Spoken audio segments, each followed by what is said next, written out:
Today with Curtis, and if you'll notice, this is an older school replay because we have the Warhounds replacing the SCVs. So this is from quite some time ago, but this is going to be a good replay nonetheless. This is spawning here in the top right corner. It is the the Blue Zerg, Liquid's red. And in the bottom left, we have our red Protoss player playing for the Team Root. His name is Sage. Playing from the NS Hoso house, unless this was from an actual tournament, but we do see that Sage already has a probe going. Oh, Warhound probe. I don't know what to call it, but it's going out in the map and it's just gonna chill in the natural. I'm gonna say, by the way, we don't know the result of this game. I pulled some replays out, ones that I heard were good but old. But I was very specifically for a while looking for ones that came from April 1st because that was, for those who don't know, the day that the Warhound kind of made an appearance for Starcraft 2. Every single worker in the game was reskinned as a Warhound for a joke. And for those who don't know, Warhounds were units taken out of the game by Blizzard because they were a little too good for Terran. Yep. Well, but apparently, going back to your April 1st comment, Root Sage apparently understood the meaning of April 1st and April Fool's Day. Yeah, the shenanigans of it all. I see, guys, we do have a proxy gateway. Now this is only one, so I'm wondering if it's like this would in any other situation be like a Cybercore follow-up to this, but there's no gas taken yet. So I'm a little curious on the thought process of only putting one gate down. Now, of course, you can do quite a bit of damage with one Zealot, especially, wow, actually, Sage doing a lot of harass here. Well, he also is sending a... Okay, so we are just going to have a slow wall off. He finally gets down his second pylon, so then he could add on a cybernetics core once he gets a gas, or a gateway wall off. But yeah, as you said, that probe is trying to do plenty of harassment, trying to break up the mineral line. That way, there's less minerals for the speedlings or lings that are going to come out with. Yeah, and Red's not happy with this. I mean, he just finished going down, looking to move out and put that hatchery down, and I mean, okay, he had already started his pool, so it's not like he was going to be super late off of this, but he knows, like, alright, look, here comes that first Zealot. You can drone troll all day, but it's still going to get some kills. And then here we go. Here's that Zealot coming in, trying to get a single kill. Not yet. We do have some weakened drones, though. This is really smart out of Sage, though. Look at the way he's trying to hug into the mineral patch. He doesn't want to get surrounded by these drones. Because, of course, like I said, you'll lose some, but you can kill that Zealot. And if Sage loses the Zealot, the whole presence, the power behind this proxy becomes completely lost. It completely nullifies that. And we do see a forge as the next building that's going to get down. So, apparently... If Sage oh my goodness, Curtis, if Sage follows this up with at least a cannon down here, I'm going to just be the happiest camper in the world. It's in more than one way, right? Camping? Yeah. Actually, it looks like he might just do that with piling behind the mineral lines. He does set himself nicely to put cannon with very minimized surface area. Now, Red's got a lot of lings that just finished popping in. While speed's not available, you don't really need it to overwhelm Protoss units. Yeah, but speed won't even matter when you have a wall of Zealots. Now, he has been able to kind of stagger those Zealots thanks to his Queen trying to rain down some shots, but... there's the speed lings are gonna run by. Yeah, they're gonna head for the main. That's the smart choice, but over here we already have the forge up. Sage can just wall this off with a cannon if he does it right freaking now. Red's actually in an okay spot. He's got a Roach Ward now on the way. He managed to slip past those Zealots. He's actually pulling half of them home. He's gonna lose an Overlord. Oh, wow. That was really close. 4 health, yeah. Yeah. But we do see that there's still 3 Zealots at the front. Red's playing this nice and calm, though, which is really nice to see from a high-end player. Yeah, this is such a panic situation for anybody else. Yeah. And wow, that's actually a full wall-off? I didn't know that. Cybernetics core and a forge. Yeah, it's got on the command center and the racks, but the one downside is he doesn't have cannon up. Now, these Zealots are actually going to kill a lot of lings, but they're not going to kill all of the lings. So there we go, cannon now going down. Sage kind of realized, like, okay, this is maybe not going to work if I don't get something up. And that Cybercore, I don't know, by the time the cannon's going to take the build, it might go down. No, not with only 4 lings popping at it. Well, it might die once the cannon's up, but... Oh, here we go. But we do also see at the natural, the Queen is pushing forward with 2 Roaches behind. The Zealots are actually going to go after the Queen. Yeah, but off creep, despite being slow, he does get surrounded by those lings, and once again, those... Oh, the Cybercore home did fall. Lings run right past the cannon. Queen! As you said, we do have lings that were able to get into the main. Only 3, though, so we can kill those with the probes, but we also saw the Queen go down to 14 health back in the natural, and the Sentry actually blocking off the majority of the force. The force field. This is a wild game, to say the least. Now, looks like at home the lings were cleaned up, I'm imagining, by the workers uniting, going for a bit of a citizen's arrest, but Man, Sage, I can't believe how much he's dedicated to this. I mean, let's do a quick mineral count. He lost the cannon. He's got 2 more cannons. Oh, it just canceled that one. He's got 2 pylons, this gateway. This is so many resources invested to making Rhett play off of 1 base. The big question is, was this advantageous? I don't think so. I mean, they're on equal worker counts at this point. Sage has lost so much to maintain this, and now Rhett's got roaches. But I think the one thing that, while that is true, he does have a better army-wise. Sage now does have... Rhett never went up to layer, so Rhett doesn't even have a tech lead. So he just has these roaches, which are good in a straight-up fight, but you don't want roaches battering at a wall all day. And also, we do have Warp Gate now on the way, and if he drops down like 2, 3, 4 more Warp Gates, it'll be very hard for Rhett to have the economy to hold off a 4-gate, or even maybe he gets a expansion up. Pausing the thought on that for a second about 4-gate, one thing, and this kills me because this is such a day 9 thing to say, but a Dark Shrine would maybe be not too bad in this situation because, I mean, both players playing from so desperately far behind, that means Rhett can't really afford to invest in, like, preemptive detectors. He's not going to have overseers on the field early on. Mm-hmm. Well, we're both wrong as he decides to walk the path of the robotics facility. Yeah. But Immortals are always a good unit. Also, it's nice to see this Mothership Core out, already in position to intercept these roaches. So these roaches, they've got a time clock, and yeah, they're just going to leave. But do see now, looks like Sage might posture get that natural finally. Yeah, this hurts. Both players need to expand, and Rhett has been able to do that, but Sage still stuck locked in with his base because, as stated, he doesn't have that army. He can't really... I mean, this Mothership Core is not going to stop 5 roaches, 6 roaches from killing a Nexus. No, but it does... Yeah, once he just needs to get a wall down and that Nexus down, so it'll be interesting to see how he wants to play it out between the Nexus and the Forge wall that he needs. Cannon wall. God, it is so weird looking at these Warhounds. It is so surreal, but this is so cool at the same time.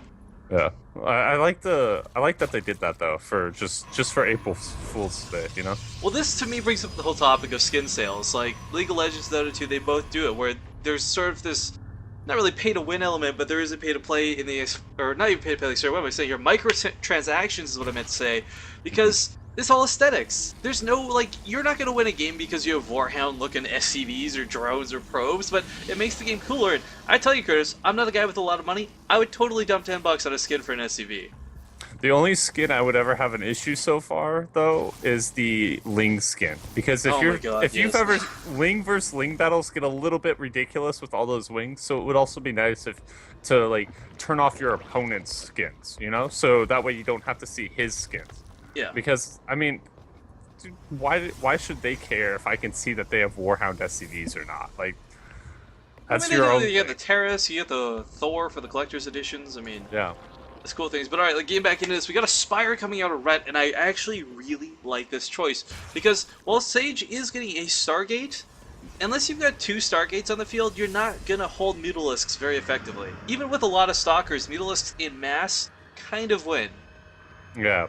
But the one thing that we have on Sage's side is he decided to throw down a Stargate as a follow-up. So while we do have to worry about potential of mass muta, at least he has the possibility of fighting that off with a lot of Phoenixes. It wasn't until recently that people realized that if you just get enough Corruptors out in control, well, even Phoenixes have trouble with that style of a battle because Phoenix Void Ray does not have the same speed of movement that Muta Corruptor has. And I do want to point out something cool. This isn't a big deal because Rhett is a pro, but Sage actually hallucinated an Oracle. And, you know, normally people just do a Phoenix, it's whatever, it's fast, it's in the base, but the Oracle, sometimes, not always, but rarely, if a Zerg player sees it coming, they'll preemptively pull their drones to run away from it. So, Rhett, keeping a cool head, maybe he didn't even notice, I don't know, either way, it didn't phase him in the slightest, but Ling's gonna come around here and surround this Immortal, Curtis, actually ignoring the Immortal for some reason, he's gonna go for the Sentries instead, not a bad choice. But he's getting good force fields there, was able to get majority of the Lings out. Now some Lings are chasing after the other sentries. Oh, we do finally nice have a warp full in. wall. Good wall off. Yeah, that sentry getting warped in the perfect place at just the right time. Roaches. Yeah, the photon overcharge on the Immortal standing, these roaches can't push in here. Liquid Red is just throwing units away, but they're those Mutalisks I was talking about. However, as we see, Sage threw down a second Stargate, and a lot of Phoenixes, even with poor control, win against Mutalisks every time. Oh yeah, there's a reason why it's called a unit counter in the game, and we do see a fleet beacon now coming out. If he So adds we will any see pulse the crystals, extended range. Yeah. yeah, that's gonna be really nice. Because of course, Mutalisks, they have the trouble already with dealing Phoenixes, but Corruptors, you can actually outrange Corruptors with that upgrade, guys. It's weird to consider, but that's the truth. And we do see these Phoenixes chasing the Mutalisks across the field, and Sage is gonna be actually really happy to catch this many units for free. Yeah, that's a lot of minerals and gas that was just invested. We also see another 100 just went into Zerg Flyer attacker, and so that's just more gas and minerals that could have been used elsewhere. Now we do see some good micro on both sides, but we also see the third. Looks like that Sage is about to pick up. You know, this is actually really scary for Rat. Look at this. His overlords are very vulnerable. Yes, the Mutalisks are flying around, but if Sage just keeps massing Phoenixes and takes out every single overlord, Rat won't even be able to make Corruptors. He won't be able to make Hydralisks to take these down. He just will be able to keep constantly powering through. Especially that comment about the Hydras is one I find to be very funny and interesting. Is how the Hydras actually take more damage from Phoenixes than normal because of the armor type. Yeah, so I kind of find that a little bit funny and interesting that they're supposed to be unit counters, but Phoenixes do more damage to them. So, well, I think a big part of that is the fact that the Phoenixes have to stop attacking to lift it up. So I think Blizzard's like, yeah, it's okay. We could get away with that. If we could just throw that. You know what? As good as Phoenixes are, one thing they are not good against is swells of Lings, and Ret is making a ton of them. Yes, he's getting Hydralis upgrades behind all this, but Phoenixes, they can't pick up 40 Lings. You just can't keep up with that. Not to mention the Mutalisks as well. So this third base is probably going to get canceled, quite frankly. Yeah, we do also see 1-1 is now on the way for Ret. So, as you said, the swell of Lings is going to prevent this third from being up, and it's also potentially going to take out these sentries, but that Hydra follow-up is going to force Sage to have to get out some more Robotech-style units if he wants to eventually secure this third. Yeah, I mean, he's going to hold what's here, but all the sentries but two. Actually, only one remaining now at this point. Are sniped off. He might even lose this last one, which is desperately trying to connect to it, but they do get lifted up, and I don't know, like, losing those sentries is a big deal. Having that energy saved up, he actually picks up the sentry to save it. Curtis, what the heck? Sick micro. Sick micro. We do see that the Immortals just kind of shot away at those roaches. Immortals doing what they do best. But as we keep looking, now we see that Hydra transition because he did lower down the amount of units. So he's been focused on Gateway and Immortal production, which just kind of dies to Hydras. You know, Hydras to me are kind of like, you got Ultralists, which are the anti-ground unit for just about every race. Hydras are kind of the anti-gateway unit. Like, there's just nothing that comes out of the gateway that deals with the Hydras effectively. Immortals don't even touch them that well either. You really need, like, Colossus or, like, mass amounts of Void Rays to really deal with huge numbers of them. Huge numbers. We have seen, though, in the past that very good Protosses, if they get the Hydras at well enough numbers, can do great with Sentries and Zealots, but that's just not the numbers in this situation. And Brett kind of pushed in there.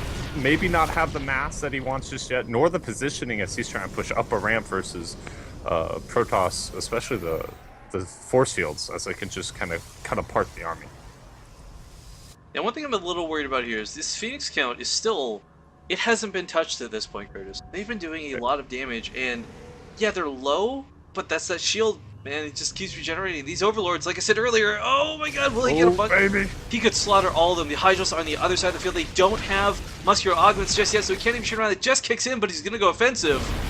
Yeah.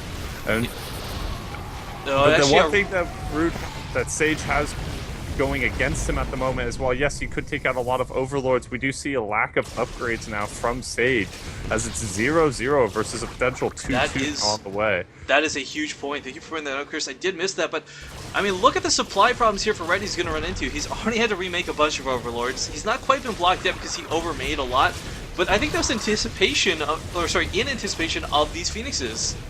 Yeah, we do see another battle at the third, but once again, he just keeps picking off Overlords, and now he has to start making more, as we do see that Red's fallen below 200 supply. Not by much, one Overlord, but still one Overlord is a roach that's not being made, and we see another 2 Overlords getting picked off.